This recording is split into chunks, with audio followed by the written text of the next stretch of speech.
안녕하세요. 유익한 건강 정보를 귀에 쏙쏙 박히게 알려드리는 산부인과 전문의 닥터정현입니다. 오늘은 정말 많은 여성들을 괴롭히는 외음부 가려움증에 대한 이야기를 해볼 건데요. 아니, 거기가 대체 왜 가렵고 도대체 어떻게 나아질 수 있는지에 대해서 알려드릴게요.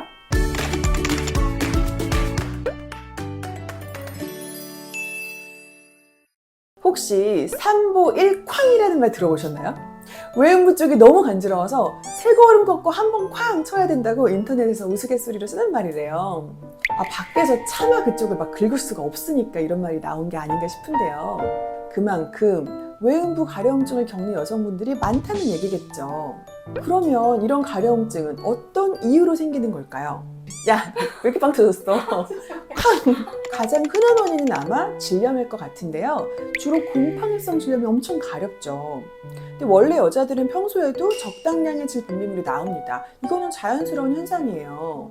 근데 질염에 걸리면 냄새가 난다거나 마치 찌꺼기 같은 형태라거나 평상시와는 다른 형태의 냉이 나오게 됩니다. 염증균들 때문에 뭔가 비정상적인 냉이 나오는 거죠. 그래서 조금만 통풍이 되지 않아도 외음부가 습해지고 참기 힘든 가려움증을 느끼게 됩니다. 또 이게 오래 지속되면 피부 습진이 발생하기도 하고 그러면 가려움증은 더 심해집니다. 하지만 이런 경우라도 치료는 간단합니다. 균 검사를 통해서 원인균이 정확히 뭔지 파악을 하고 그 원인균에 맞는 항생제나 항진균제를 쓰면 빠르게 호전이 됩니다. 질염균도 종류가 여러 가지인데 맞지 않는 약을 쓰면 효과가 없으니까요. 꼭 정확한 진단 후에 치료를 하시는 게 중요합니다.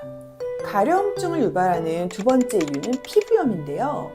지루성 습진, 접촉성 피부염, 대음순의 만성 단순 태선 이런 것들이 있어요. 지루성 습진은 원래는 머리나 겨드랑이 같이 피지 분비가 많이 분비되는 곳에서 잘 발생하는 염증성 피부 질환인데요. 염증 부위가 붉게 변하고 가려움증을 동반하는 경우가 대부분이죠. 정도가 심할 때는 부신 피지 호르몬제를 사용해서 피지 분비를 좀 조절을 하고 원인균이 곰팡이다 그러면 항진균제 크림을 쓰기도 합니다.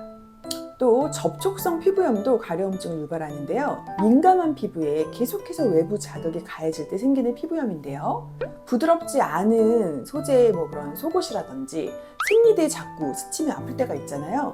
피부가 민감하시는 분들은 이럴 때 피부염으로 진행되기도 합니다. 이런 경우는 해당 부위에 접촉이 좀 적은 부드러운 천연 소재의 헐렁한 속옷을 입는 게 좋고요. 콜티코스테로이드나 항히스타민제 같은 바르는 약이나 먹는 약으로 증상을 완화시킬 수가 있습니다. 또 대음순에 만성 단순 태선이 있는데요. 태선이라는 거는 피부를 너무 자주 긁어서 피부가 붓다 못해서 두꺼워지고 약간 코끼리 가죽처럼 이런 변하는 현상을 말하는 건데요. 만성 단순 태선이라는 건 이런 증상이 만성적으로 지속되거나 자꾸 재발하는 걸 의미합니다. 이 태선화된 피부는 가려움증이 심해서 피가 날 때까지 긁게 되는 아주 지독한 질환입니다. 1차적으로는 강한 스테로이드 연고나 가려움증을 완화하는 연고제를 사용해 보기도 하고요.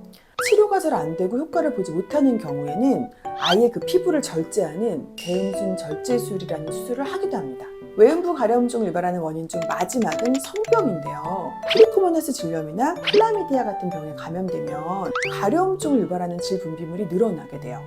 그리고 헤르페스 바이러스 타입 2 E형에 감염이 되면 가려움증이나 약간 자결감, 통증을 유발하는 수포가 나타나기도 합니다. 그 외에는 사면발이 감염되어도 가려움증이 굉장히 심하죠. 흡혈하는 곤충이기 때문에 그로 인해서 가려움증이 생기게 됩니다. 특히 성병의 경우는 다른 사람에게 서로 전염을 시킬 수 있는 질환이기 때문에 꼭 빠른 치료를 하는 게 중요하고요.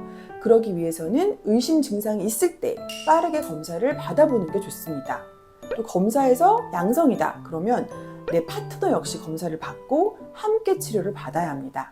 오늘은 여성들의 말 못할 고민인 외음부 가려움증에 대해서 말씀을 드렸는데요. 치료가 생각보다 간단한 경우가 많으니까 계속 긁으면서 병을 키우지 마시고 꼭 병원에 가셔서 진료를 받아보시길 바랍니다. 그럼 저는 다음 주 월요일에 더 좋은 의학 정보를 가지고 찾아올게요. 안녕!